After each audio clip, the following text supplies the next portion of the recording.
వీళ్ళందరూ మాట మాట్లాడుకున్నారు. అత్రి మహర్షిని పిలిచారు. అందరూ కలిసి చతుర్ముఖ బ్రహ్మగారి దగ్గరికి వెళ్ళారు. పెద్ద ఆయన పాపం ఆయన్ని అడుగుతారు అందరూ. ఆయన దగ్గరికి వెళితే చూడండి, మనం సాధారణంగా ఓ మాట అంటాం, ఏమండి వీడు ఇలా తప్పు చేశాడు, కొంచెం చేయండి అంటే, వీడికే చెయ్యాలి ఉపకారం? వీడికండి చెయ్యాలి? మీరు తండ్రి, మీరు మర్చిపోయారేమో, వీడు చేసిన తప్పుడు పనులన్నీ నాకు బాగా గుర్తున్నాయి. ఎంత ఏడిపించాడంటే బృహస్పతిని, నాకు తెలీదా? ఆ రోజు నేనే కదా చతుర్ముఖ బ్రహ్మని జోక్యం చేసుకున్నాను. వీడికి అసలు ఇటువంటి ఇది రావాలి, బాగా వచ్చింది నాళ్ళకి, మామగారు బలి చెప్పించాడు. కానీ ఇగో వీళ్ళ కోసం ఓ మార్గం చెప్పక తప్పదు అని చెప్తాడు. చూసారా ఓ పెద్ద ఆయన, అలాగే చెప్పాడు బ్రహ్మగారు. ఆ పద్యం వినండి ఎంత గొప్పగా పడిందో. పరకాయ ప్రవేశం చేసి అత్యంత సహజమైన రచన చెయ్యడం అంటే అది. అయినను లోక సౌఖ్యమును నారసి చెప్పెదా. వీడు తుంటరవాడు, వీడికి చెప్పకూడదు అసలు, వీడి చేవ్యాధితో బాధపడిన గొడవేం లేదు. అయినను లోక సంక్షేమం కోసం చెప్తున్నారు. ఇటు మీరు అటు వాళ్ళు బాధపడుతున్నారు కదా, అందుకు చెప్తానన్నాడు బ్రహ్మగారు. ఆ ప్రభాసమాన్యూనత రాఘహారియగు నొద్దిక వీడత చేరి శంకరున్ పూనిక కొల్చుచున్ తపసుభూని వసించిన కొన్ని నాళ్లకి గ్లానిని మాన్పగాగలదు కాలహరుండు దృఢంబు పొండికన్. నేను చెప్తున్నాను రా ఉపాయం, ఏహీ లేదు. వీడు ప్రభాస క్షేత్రానికి వెళ్ళాలి. వెళ్ళి సముద్రపు ఒడ్డున ఉంది, అది అరేబియా మహాసముద్రం అని ఇప్పుడు మనం పిలుస్తున్నామే, ఆ సముద్రపు ఒడ్డుకు వెళ్ళి కూర్చుని ఆ ప్రభాస క్షేత్రంలో ఓ గుంట తవ్వి అందులో ఒక పార్థివలింగాన్ని పెట్టుకుని పంచాక్షరీ మహామంత్ర జపాన్ని మృత్యుంజయ మహామంత్రంతో కలిపి అనుష్ఠానం చేయాలి. ఎందుకని? క్షయం వచ్చేసింది కాబట్టి మృత్యుంజయ మంత్రంతో కలిపి అనుష్ఠానం చేయాలి. ఎంత శాపం ఉన్నా ఇటు బ్రాహ్మణ వాక్కుని కాపాడి అటు వీడు చచ్చిపోకుండానూ కాపాడాలంటే పరబ్రహ్మమునకు తప్ప వేరొకడికి సాధ్యం కాదు. కాబట్టి శంకరుడు మాత్రమే చెయ్యాలి పని. వీడిని పార్థివలింగాన్ని అర్చన చెయ్యమనండి అన్నారు. ఆ మాట చూడండి, అటు వీడు చచ్చిపోకుండానూ కాపాడాలంటే పరబ్రహ్మమునకు తప్ప వేరొకడికి సాధ్యం కాదు. కాబట్టి శంకరుడు మాత్రమే చెయ్యాలి పని. వీడిని పార్థివలింగాన్ని అర్చన చెయ్యమనండి అన్నారు. ఆ మాట చూడండి, ఉద్దిక వీడత చేరి. బ్రహ్మగారు మాట్లాడేటప్పుడు ఈయన్ని అండం, ఆ చికాకుంది చంద్రుడి మీద, ఆయనకి కోపం ఉంది, అందుకని వీడిని అక్కడికి వెళ్ళమనండి.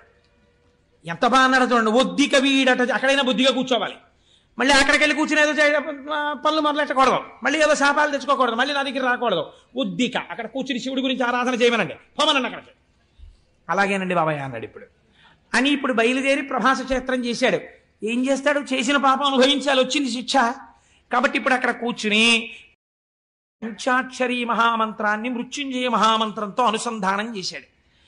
పంచాక్షరీ మహామంత్రాన్ని మృత్యుంజయ మహామంత్రంతో అనుసంధానం చేశాడు.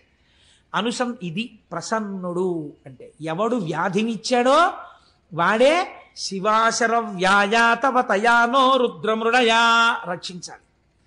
ఇప్పుడు వెళ్ళి కూర్చుని జపం మొదలెట్టాడు. కొన్ని కోట్ల జపం అయిపోయింది.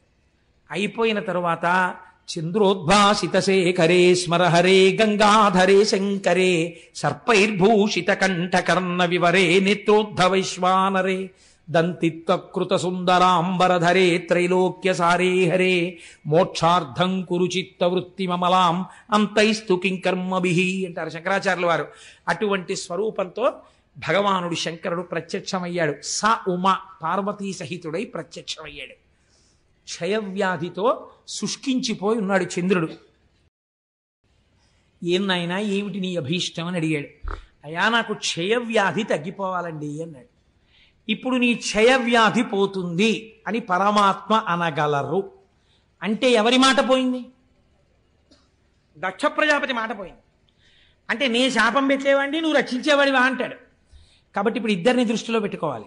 అటు పెద్ద ఆయన మాట నిలబడిపోవాలి, ఇటు పిల్లాన్ని రక్షించాలి. ఇంత తప్పు చేసి ఉన్నవాడైనా తన పాదములు పట్టుకుంటే బుద్ధిని కూడా సంస్కరించాలి. అందుకే ఆ తర్వాత చంద్రుడు 27 భార్యలతో సమానంగా లేడన్నటువంటిది లేదని చెప్పడానికి ఉదాహరణే చంద్రమానంలో మీరు చెప్తున్న తిథులు కదండి. అయితే చంద్రమానంలో ఎలా జరుగుతున్నాయి తిథులన్నీ? చంద్రుడు కూడుతున్నాడు కదా నక్షత్రాలతోటి. కాబట్టి ఇప్పుడు బుద్ధిని మార్చాడు. అదే కదండి, మరి అందుకేగా రుద్రశబ్దం వాడారు మీరు. ధర్మం వైపుకు మారుస్తాడు బుద్ధిని అనే కదా మీరు రుద్రశబ్దం వాడారు.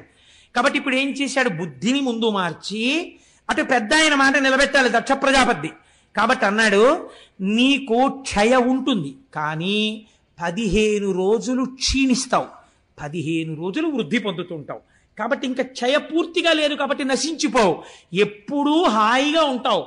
సరికదా పిల్లాడా, ఎప్పుడైనా ఎవరైనా నీ పాత కథలు తలుచుకోకుండా నువ్వు పూర్తిగా ఇప్పుడు గొప్పవాడివయ్యావు, నీ చరిత్రే మారిపోయింది, నువ్వు సద్బుద్ధున్నవాడివి, నా చేత అనుగ్రహింపబడిన వాడివని తెలుసుకోవడానికి, నాతో కలిపి నీ దర్శనం చెయ్యడానికి నా పేరే నీతో కలుపుకుంటాను, చంద్రశేఖర అని పిలిపించుకుంటానని ఆ చంద్రుణ్ణి చేసి నెత్తిన పెట్టుకున్నాడు.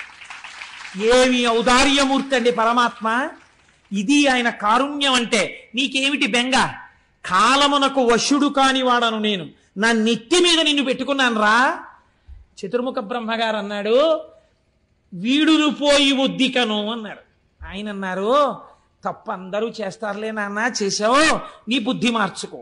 నీ బుద్ధి మారింది, ఇప్పుడు నిన్ను నెత్తి మీద పెట్టుకుంటాను. ఇప్పుడు మీకు ఇది విని ఏమైంది? శశిశేఖర, తప్పులు జరిగిన వాటికి వేళ్లు విరవకండి. ఇంత కారుణ్యమూర్తి అయిన శంకరుడి పాదాలు పట్టుకున్న వాడికి ఒక్కసారి పట్టుకుంటానని పూనికతో నిలబడితే మిమ్మల్ని కూడా నెత్తి మీద పెట్టుకోవడానికి ఆయన సిద్ధంగా ఉన్నాడు కదండి. అందుకని శశిశేఖర, అందుకని నెత్తి మీద చంద్రుణ్ణి పెట్టుకున్నవాడా అని ఈయన్ని పిలవలసి వచ్చింది. ఆయన క్షయవ్యాధి పోయింది, చాంద్రమానం వచ్చింది. ఇప్పుడు ఈ చంద్రుడు పార్వతీదేవికి గొప్ప భక్తుడయ్యాడు. అందుకే మనుశ్చంద్ర కుబేరశ్చాలోపాముద్రా చ మన్మద అగస్తీరగ్ని సూర్యశ్చ ఇంద్రస్కంధస్తథైవ చ అని క్రోధభట్టారకో దేవ్యా ద్వాదశామి ఉపాసకాః 12 మంది అమ్మవారి మహాభక్తులలో ఈయన కూడా ఒకడయ్యాడు. అయితే ఇక్కడ ఒక చిత్రం జరిగింది. శంకరుణ్ణి చూసి అన్నారు, స్వామి చాలా బాగుందండి, మీరు నెత్తి మీద చంద్రుణ్ణి పెట్టుకున్నారు, శశిశేఖర అన్న నామం మీకు వచ్చింది, అంతవరకు మేము ఒప్పుకున్నాం. అదే సోమనాథలింగం. స ఉమానాథుడు ఒక అర్థం, అంటే పార్వతీదేవి పక్కన ఉన్నటువంటి కారుణ్యమూర్తి, సశక్తిపరుడు కాదు. సోముడు అంటే చంద్రుడు. సోముడు ప్రార్థన చేశాడు, నన్ను ఇంత అనుగ్రహించిన నీవు ఉత్తరోత్తర ఎవరొచ్చినా రక్షించడానికి ఇక్కడే వెలియవలసినది అన్నాడు. జ్యోతిర్లింగమయ్యాడు. అందుకే అది స్వయంభూలింగాలలో జ్యోతిర్లింగాలలో మొట్టమొదటి లింగం. మీకు తెలిసి వెళ్ళినా తెలియక వెళ్ళినా దీర్ఘకాలం పీడించేటటువంటి వ్యాధులు నయమవుతాయని, భవిష్యత్ జన్మలలో చేసిన పాపముల వలన భయంకరమైన వ్యాధులు, కుష్ఠవ్యాధి వంటి వ్యాధి రావలసినటువంటి పాపములు ఖాతాల్లో ఉండిపోయినా అవి భగ్నమైపోతాయని, సోమనాథలింగ దర్శనం చెయ్యాలని మనకి శాస్త్రం చెప్తోంది. ఒకరన్నారు, అయ్యా ఇక్కడ వరకు బాగుందండి, చాలా బాగుంది, సోమనాథలింగ దర్శనం చెయ్యవలసిందే. ఈ లింగం మీద కన్నుబడే ఈ దేవాలయాన్ని ఎన్ని మాటలు ధ్వంసం చేశారో కొందరు. ధ్వంసం చేస్తే మహానుభావుడు ఉక్కు మనిషి అనిపించుకున్నటువంటి భారతదేశపు ఉప ప్రధాని చేసినటువంటి సర్దార్ వల్లభభాయ్ పటేల్ గారు, ఆయన ఆధ్వర్యంలో ఒక కమిటీ ఏర్పడి సోమనాథ దేవాలయాన్ని పునర్నిర్మాణం చేసి అత్యద్భుతమైన దేవాలయంగా రూపుదిద్దారు. ఇప్పుడు